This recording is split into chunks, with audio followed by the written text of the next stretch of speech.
spaghetti, macaroni salad, Pinoy pandesal.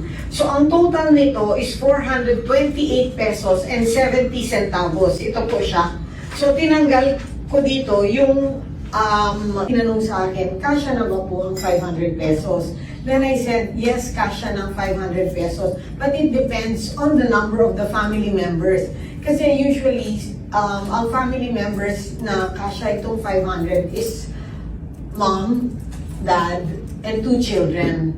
So, ngayon, yung ibang family members naman po ay mother and let's say daughter or son, or father and then daughter or son, or can be mother, father, and 1 child. So yun po yung explanation ko dun sa 500 pesos. But again, the Noche Buena celebration or Noche Buena handa will depend on the number of family members or even extended relatives that will be joining the Noche Buena celebration. But when they asked the 500 pesos, this meant that when I explained, this is for, again, mother and father and 2 children.